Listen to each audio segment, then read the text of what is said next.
जेब में डाल दो इसको, नीचे वाले जेब में डालो, नीचे वाले जेब में। अच्छा अच्छा, वो मोबाइल चालू कर दो।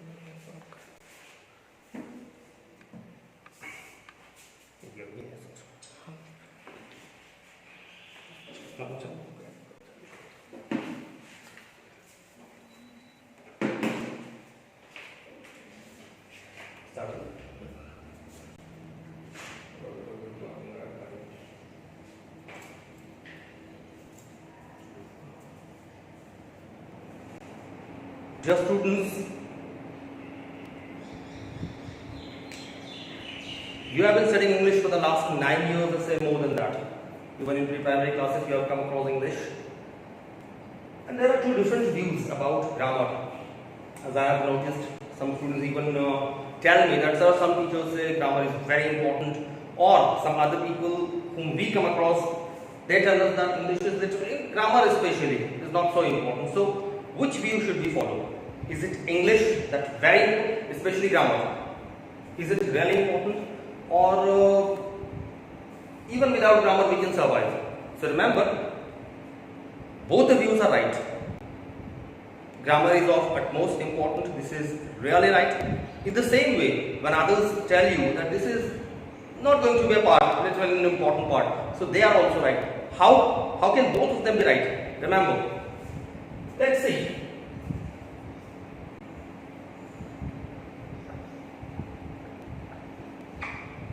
I have written the word language, not English, because what I am telling you this time is for any language. Besides English, you study 2 more languages, and this is true for even those. How? See, any language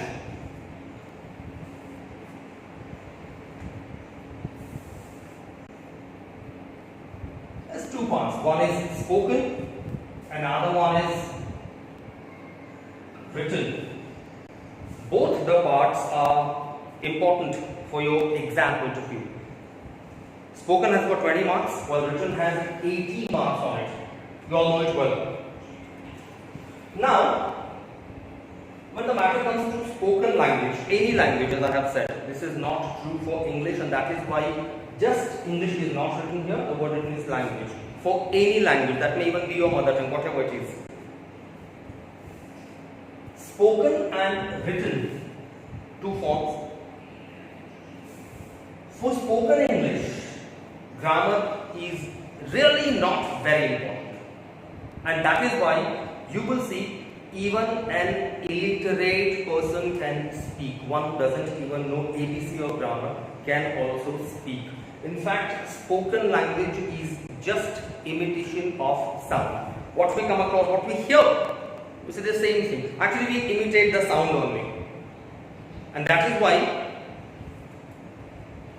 the way our society, the way our family speaks, we also do the same. And mother tongue is learned at home without any coaching. This is simply because spoken language is just imitation of sound. And you will even observe one thing: the way our parents speak, or the way our friends speak, the way our relatives or the way our surrounding speaks, we also do the same. We also speak in the same way. Child, since childhood, listens to these sounds and only imitates them. Okay? This is what spoken language. Illiterate persons can also speak the same way. There is no need of any grammar there. They don't know it, but they can speak. But remember, when the matter comes to written part, the main difference between these two is this may be pure, this may not be. And generally, spoken languages, I said generally, not necessarily, there may be some exceptions, but remember, generally, spoken languages are not pure. In different areas, the same language is spoken in different ways. You can take example of English. Indian English or say Asian English is different from European English or American English or Australian or the African one. All are different. We can take example of Hindi in our country. It is spoken in different ways. If you go to UP, you will see it's different. If you go to Bihar, go to Rajasthan, go to Haryana, go to Punjab, come to Delhi, come to Mumbai, come to Pune, to Maharashtra, go to South India, anywhere you will find the same language is spoken in different ways. This is, and none of them is perfect. This is also important. None of them is perfect.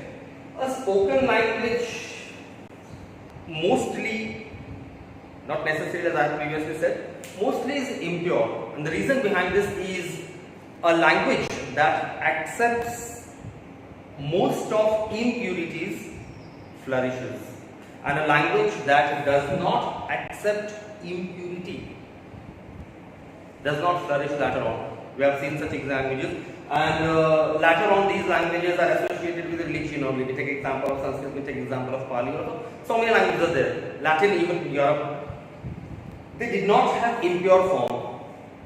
Okay? And later on, those languages which accepted most of the impurities, English is one of them. There are so many languages, there used to be so many languages. Once English wasn't so developed, but later on, as you will see, it's highly impure. The same way in India as we see, Hindi is spoken in different ways in different parts. Now we can, from international level, we came to national level, now we come to state level. Even in Maharashtra, Marathi is spoken in different ways. So go to Mumbai, go to Pune, go to Kolhapur, Satara, Aurangabad, Nagpur, Gondia. You will see everywhere people speak Marathi in different ways. And again, none of them is perfect. We can't even speak our mother tongue perfectly. So many times it happens either two different languages get mixed, as in Gondia. We have seen from the borders, so no language is spoken here properly. Even when we speak our mother tongue, in case we don't remember any word, we use English word for that or word belonging to some other language, and that word is inserted in this language. That is why it is said spoken language is never perfect, and it does not need grammar. It needs society. It needs someone whom you will imitate, whom you will copy. The person who will speak that language, you will listen and then imitate the sound, and this is what. Okay? But same is not the case with written. It must be pure. Written language, any language, again, it's written as language. Any language is in its written form, correct one. Very easy example, very common example we come across in Gondia. Everyone knows the word mujhe in Hindi, but when it is in the spoken part, what do we call it? Mostly mere ko or meko. But do you write these words in your Hindi paper? Have you ever dared to write the word mere ko? But this is very commonly used. Everyone uses the word mere ko, meko, mekon, whatever it is.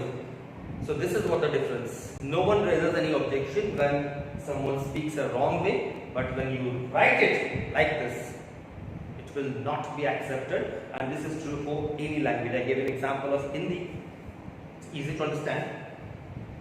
But the same is the case with any language. When it is in written part, it must follow certain rules. It must be pure in its form. I have told this in previous classes also. In case you know these things, it's very good. This will just stand as a revision for you. Remember, written language must be pure, and that's why it must follow certain rules, and these rules are what we call grammar. So many things there. One by one we will see them. Later on, after completion of this, we can go through literature, textbook, that is also called course book, and then to revise it again, come to writing skills. Let us see this time. Written language, and very important part, grammar. Now with the spelling of this word, some students make a mistake with the word grammar. It's written as ER. In fact, there is no need for you to write this word anywhere in your answer paper. Although some students do it, they write instructions given in the question paper, they write questions given in the question paper, but it is clearly said it's answer paper, write answers only, stick to answers only, give question numbers and write answers.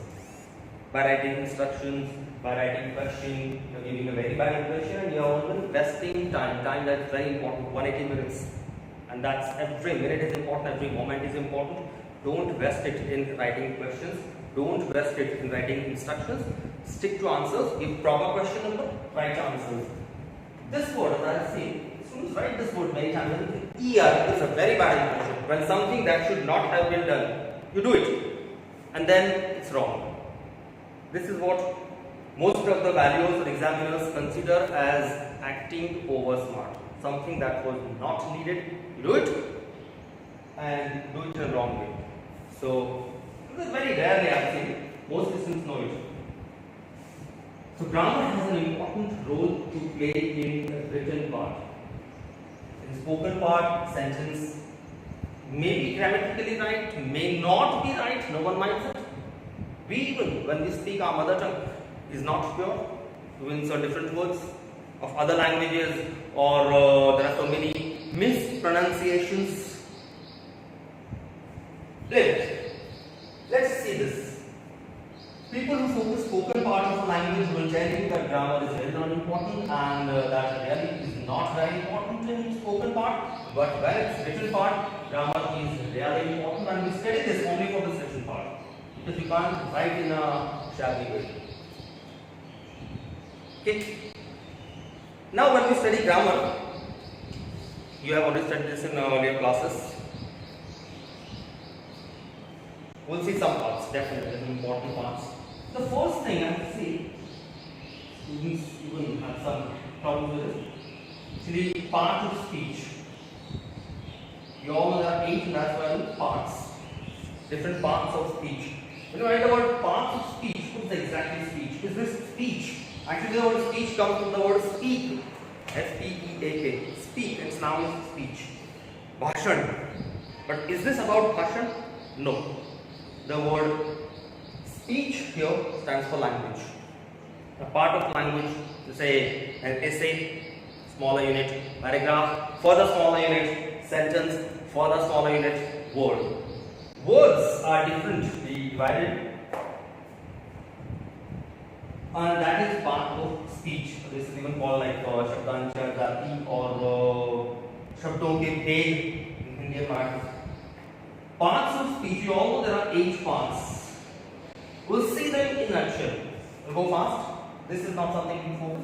This is only to be revised. We have already studied this in primary classes. So, simply see the first one. Everyone knows it. The first part of speech. This is even called word class. You should know this word. Word class.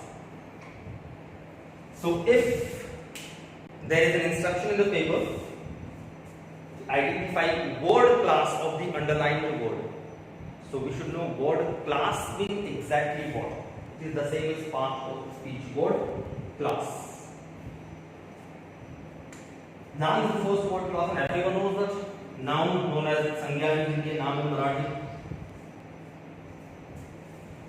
In many schools or say many institutions, I have seen at the primary level basically. At the primary level, students are simply asked to learn definitions. If you know definitions of these things, it's very good. But in case you don't know definition, so does that mean you have to learn it?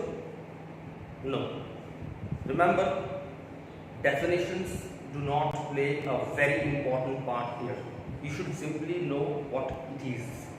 Definition may be important in some other subjects, maybe in science or some other subjects. You should know definitions, but there is no such a question in English.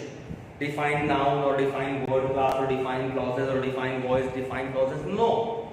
You don't have to define anything. Then what is important here is to understand it. You should know what it is. Even if you don't define it, even if you don't understand what its definition is, leave it. You should simply understand what it is.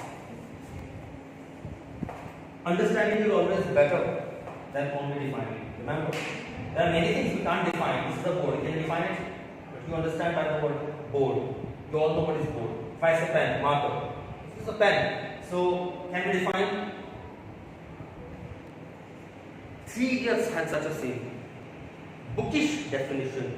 If you know it, very good. I don't mean if you know the definition is bad. No, definitely it's very good. But even if you don't know its definition, leave it. You should at least know what it is. Many things in life we use. What is samosa? You can't define it. What is kachori? You can't define, but you all know what it is. If you know definition, very good. If you don't know, no problem. Remember, noun is just name. Name given to anything. It has further sub-classified. Name it. We are not going so deep. No need even to go there. Noun is simply name. Name given to anything. Just I gave you an example of board. Board. What is this? It's a name given to this material. So this is this thing. It's a noun. It's a pen. It's a marker. It's a shirt. It's a camera. It's a mobile. What is this? All these are names given to everything. In fact, it's a chair. It's bench. It's desk. It's fan. It's AC. So all these are nouns because these are the names given to something. Even if you are students, student is a noun. So remember, noun is just name. It will be proper noun, abstract noun, but noun at least we should know. The next to come is its pro form. Pro. Pro is just modified. You all know about passion came before passion pro later. Splendor pro. It's modified form. So what's the use of pronoun? The noun is already there. Why pronoun? Remember, frequent repetition is something that irritates us very soon. Frequent repetition, when something is repeated many times, if its frequency is too high, it irritates us very soon, it annoys us very soon, we lose our control, we lose our temper, just because that word is repeated. And that's why, in order to avoid frequent repetition of a noun, the word used is pronoun. A few seconds that will take. Let's take an example now. My friend is Baburo Ganpatrao Apte. Baburo Ganpatrao Apte is interested in cricket. Baburo Ganpatrao Apte went to see a match. Baburo Ganpatrao Apte purchased a ticket. Baburo Ganpatrao. How many times should I use this? It literally annoys a person. That is why once you use noun, next time you are free to use it. You can use pronoun. It will not annoy you. Say hundreds of times if I say he, for that matter, I just took the name Baburo Ganpatrao Apte. If you take another name, Samina, you can frequently use the word she, it will not irritate you. But you can't use noun so many times. And this is the use of pronoun. So many different types of pronouns also. But let's simply understand what it is. Pronoun avoids frequent repetition of noun. The next to come is adjective. This is known as Visheshan. We all have heard this earlier. Even Visheshan, which is called. Adjective is a describing word. I'm writing this word special, this specific word. It's a describing word. Remember, describing. Because in question paper, maybe there is an instruction. Find out describing words from the passage. Or a sentence is given and you have to pick out describing words. That time we should understand what a describing word means. Adjective is a describing word. It's even called qualifying word. Describing is a better word than qualifying, which is because the word qualify comes from the word quality. A word that shows quality is adjective. It's true. But remember, besides quality, it may show something else. For example, if I say, he is a good student. Good is an adjective. It shows quality. Good shows quality of the word student. He is a good student or she is a good student. Student is a noun and quality of the student is that he or she is good. So good is an adjective, it's qualifying word. But if I say there are many students or there are a few students, so many students, is many quality of students? No. quantity. This time in this example it's not quality, or say a few students again is quantity. It's not quality. That is why I said describing word is this word is better than qualifying, because this time adjective many, much, a few, little, more. These words do not show you any quality. They show you quantity. So these are not qualitative words always. They may even be quantitative words. And that's why we just call it describing word.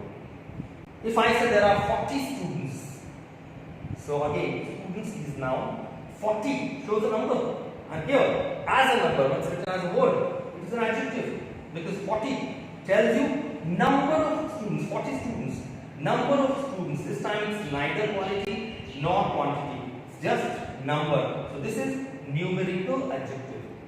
So we should avoid previously processed qualifying word shows quality. Definitely shows quality, it's true, but it does not show quality only. It may even show quantity, it may be number, it may be something different. That is why describing word is a better word for adjective.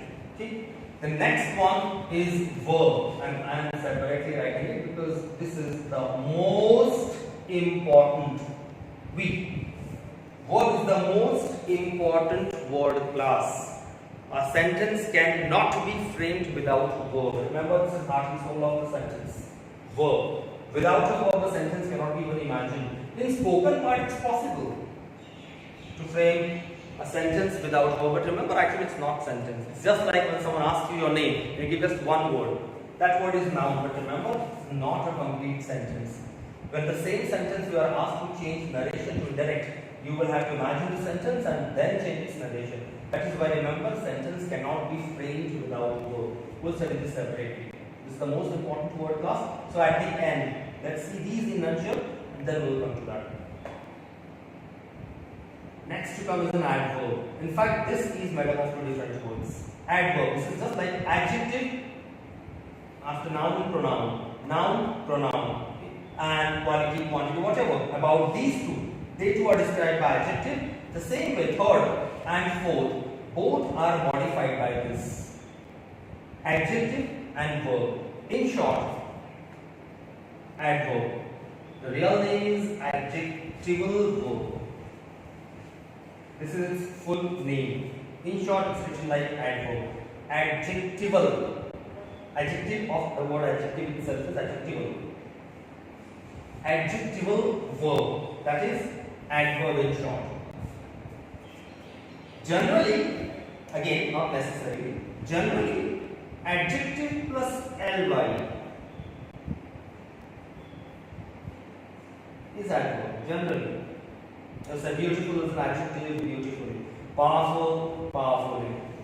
Inspiring, they mean. Wherever it's possible to use ly after an adjective, it becomes adverb.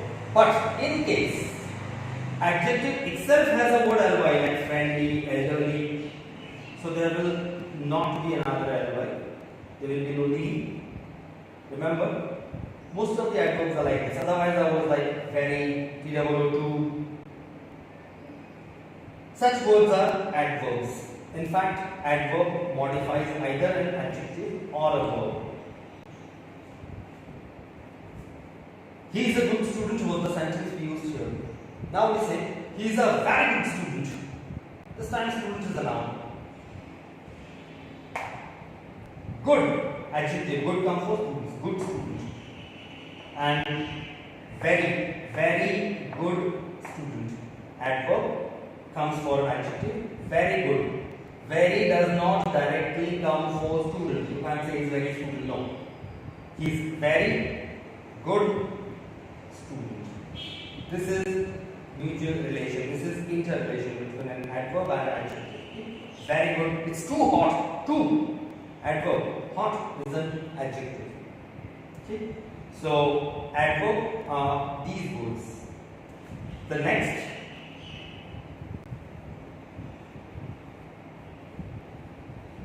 Preposition. In fact, this is not different words. Pre is before.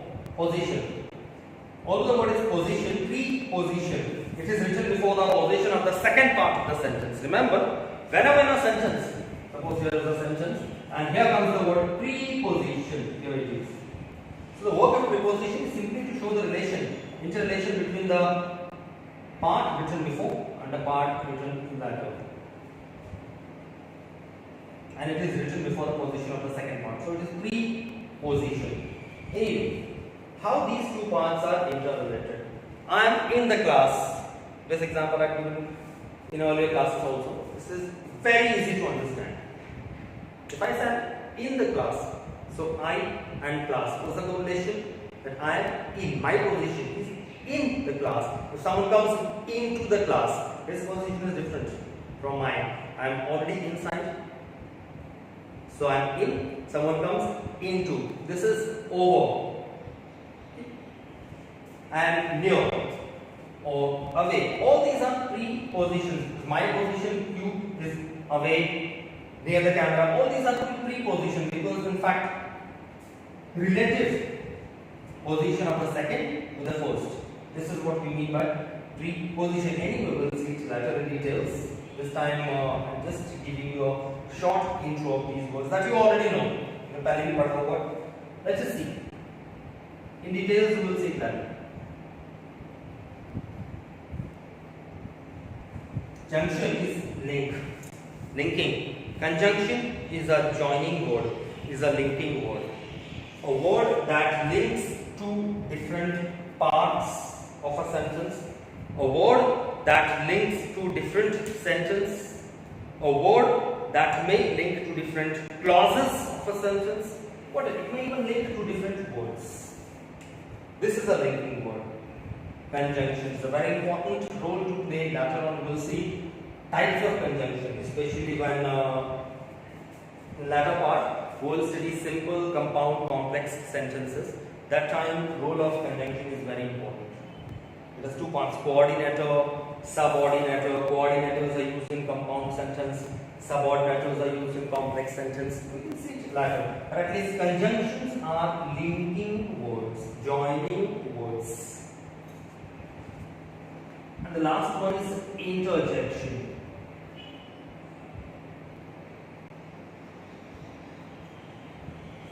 This has a very rare role in actual writing.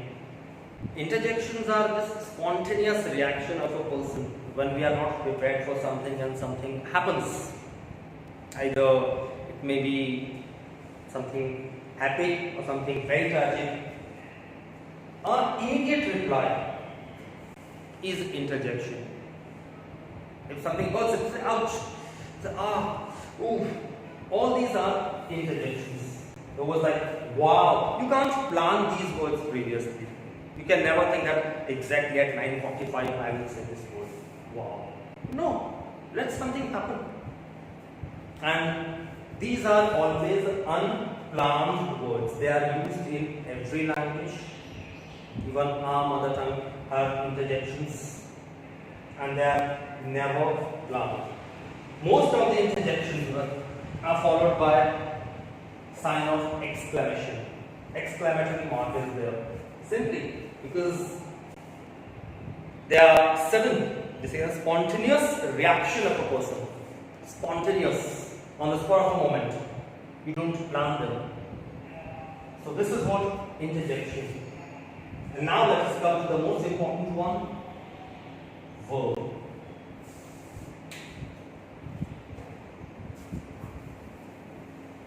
It is advisable for you to keep a notebook with you. I won't call it register. In fact, it is known as a register, but remember, it is not register. It is notebook.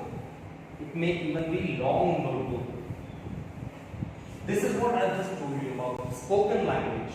People call it register. So we even, without understanding anything, just call it register. Because when all say so, they just have to follow the suit. Every time you can't challenge people, you can't say, no, this is wrong. Register. So register, but remember, it's not register. It's just notebook. Long notebook. Some words are mostly spoken in a different way. Salon is called saloon. Everyone calls it saloon. We also say saloon. कहाँ जा रहा है? Saloon. कहाँ से salon? So always look at you. Restaurant. Restaurant. So restaurant. In fact, it's restaurant. Jewelers. Jewelry. Jewelers is the written. Everywhere. Jeweler. So the law of saying is jeweler. Vitamins are called vitamins. Doctors know it's vitamin, but still they call it vitamin so that patients will also understand. Vitamin. Everyone calls it vitamin. It's vital, not vital. We have got this word in science. Vital is important, crucial. Vital. Vitamin. Vitamin. Vitamin. So keep a notebook with you. A pen and notebook always prepared.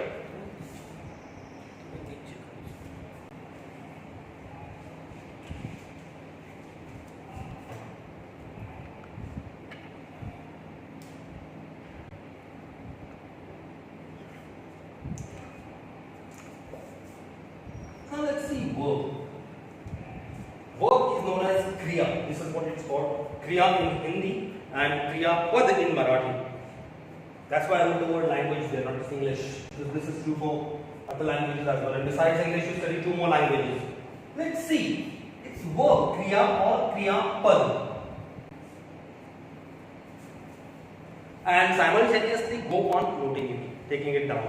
It saves time. If something is kept ready and written by you, you will remember it for a long time. That's why ready-made notes I don't believe. When I give you ready-made notes, most of the students won't read it. See,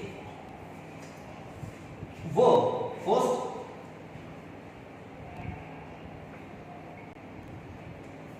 write it simultaneously. If you already have written this part, it's okay. This will keep in your mind for a long time. Let's see. Main verb and helping verb.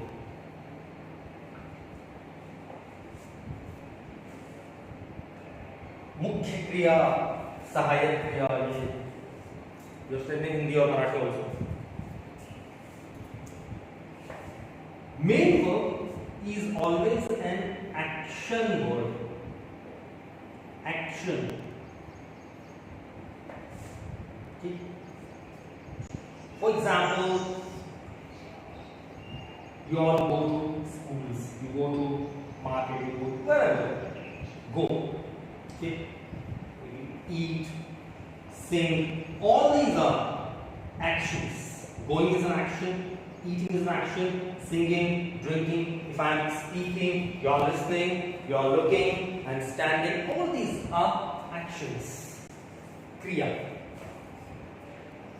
These are all main verb because they are action words. And remember, any action word can be at the most maximum written in 6 different ways, 6 forms. In some books there are 3 given, in some other books there are 4 given, but maximum are 6, and you all use 6. It may be the case that most of the students even don't know that there are no 6, but you know all of them. Go. Second form is went, gone, going, to go, goes. In some books, goes is written before, in the infinitive form at the end. First 4, the most important for you. Eat, ate, eaten, eating, to eat, eats, sing, sang, sung, singing, to sing, sings. So these are 6 forms of a verb.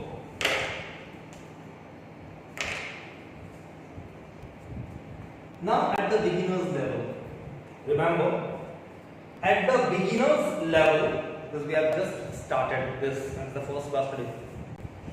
So all the 6 are not important. One by one we'll see them all. At this level,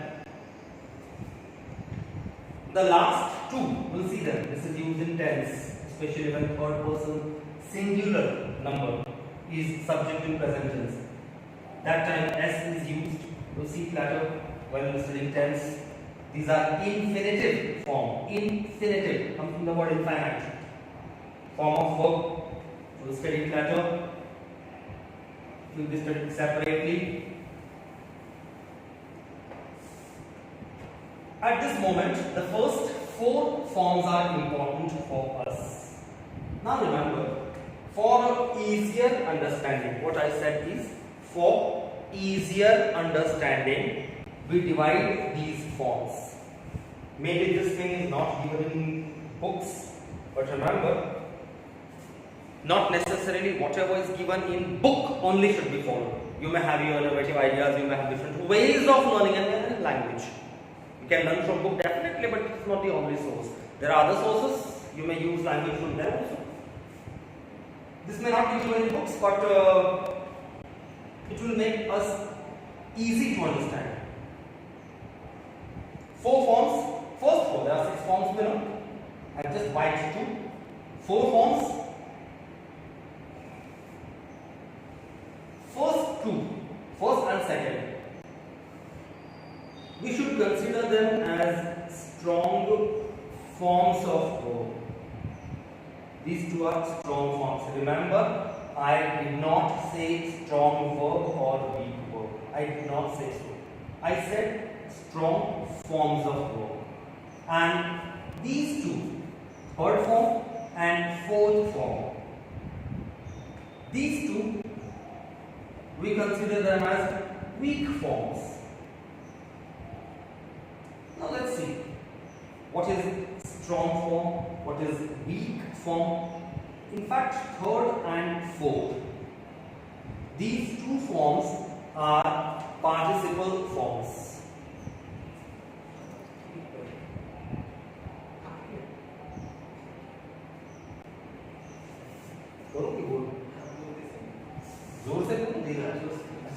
Alright.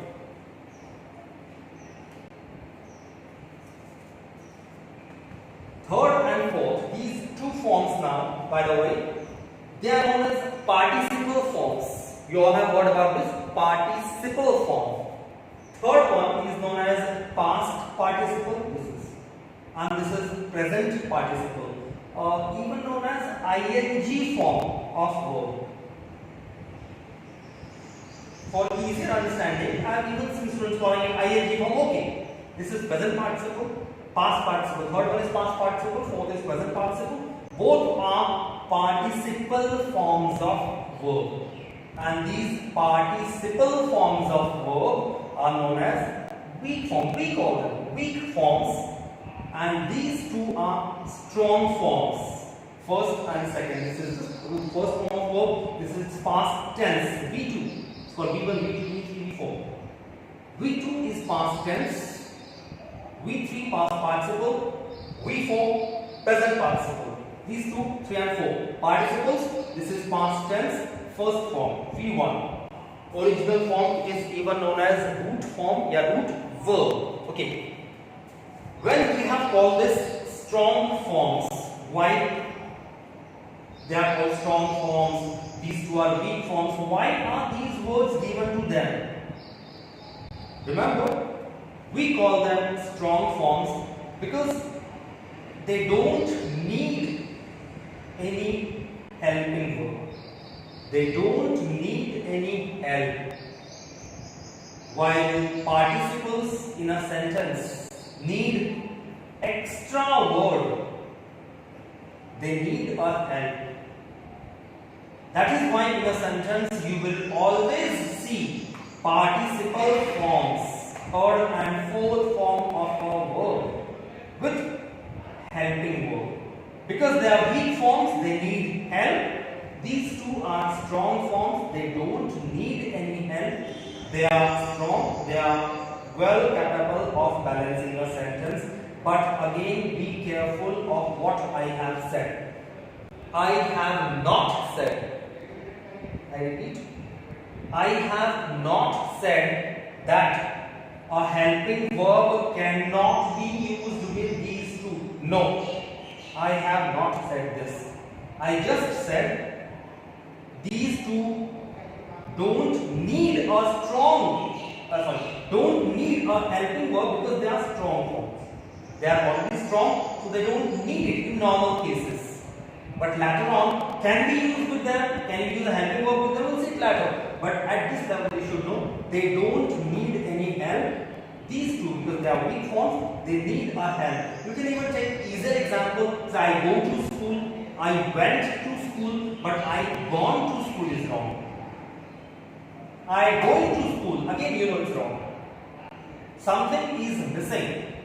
Something should have come before gone. Something should have come before going. I gone is wrong. I go is correct. I go. I went. I gone. It will need a helping verb. I have gone. He or she has gone. If it's past, they had gone. Something is needed. I eat an apple. I ate an apple. I eaten an apple. I have eaten an apple. She has eaten an apple. She is eating an apple. You are eating an apple. I am eating an apple. Some auxiliary must be used with these forms, and that is why they are weak forms. They don't need, the first two don't need any auxiliary. Auxiliary is helping verb. Let us come to helping verb now. They are even called auxiliary.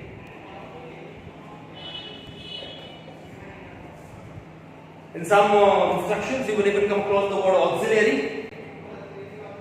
So remember, what's the role of an auxiliary? Helping verb, sahayak kriya. Helping verb, in fact, let's come to this now. We have seen main verb is an action word, and we have seen these action words and their different forms. 6 forms. We studied first 4 now. Strong forms, weak forms, and we have seen basically main verb is an action word. Now let's come to helping verb. Helping verb, auxiliary, does not indicate, does not denote, does not represent any action. It shows fact. Fact. Tathya. We just while saying preposition, we use the sentence I am in the class. I am in the class. So what is action here? I am in the class. Am is an action. You are there. If I say he is here, so these M's are I was, you were. All these are helping verb. They do not denote any action. They represent only fact. They show only fact. That is why this is the main difference between a helping verb and main verb. The root helping verb is be, or to be. To be. The word to be means hona in Hindi. What exactly hona? It is not mentioned. Now the word hona has so many different forms. Whom? I am in the class. मैं हूँ. तुम हो. आप हैं. वह हैं. So these whom, ho, had are the forms of be. Hona. Past tense may even be वो था, वह थी, थे और होगा, होगी, होंगे, even होगा होगा, होएगा, whatever. होगा is the real word. In future tense, different tense, all these are auxiliaries. Okay? They are helping verb. Now let's see. Helping verb, auxiliaries are also divided. They are followed by 2 parts. First one is primary auxiliary, and another one is Model auxiliary. Remember, the spelling of the word model. If you see the dictionary, it will be M-O-D-E-L model, namuna. But this time the spelling is M-O-D-E-L. Oh, say why this is so. It's not that word. M-O-D-E-L is not the word here for model auxiliaries. Remember, primary auxiliary, model auxiliary too. Primary auxiliaries, they just perform the function at the primary level.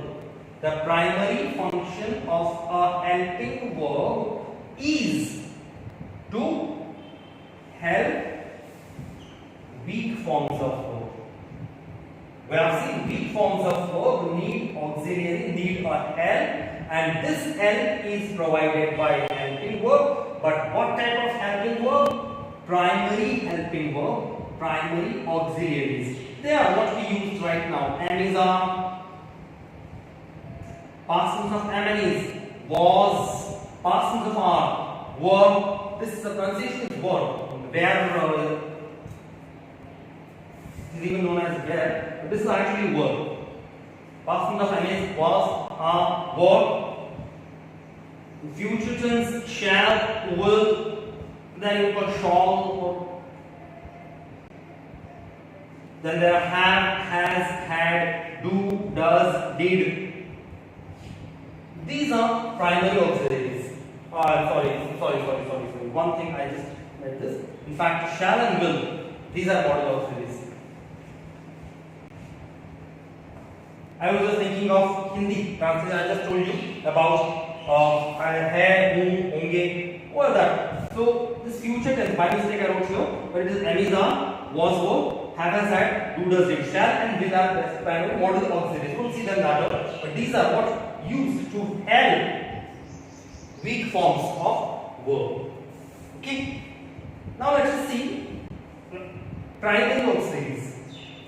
They are used in tense. I am going, progressive tense, present continuous tense, is, are. They are used in present. Was, were, in past. Shall and will. This is actually a special case. Shall and will.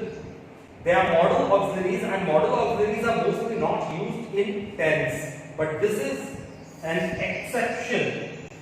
Shall and will are exceptional auxiliaries.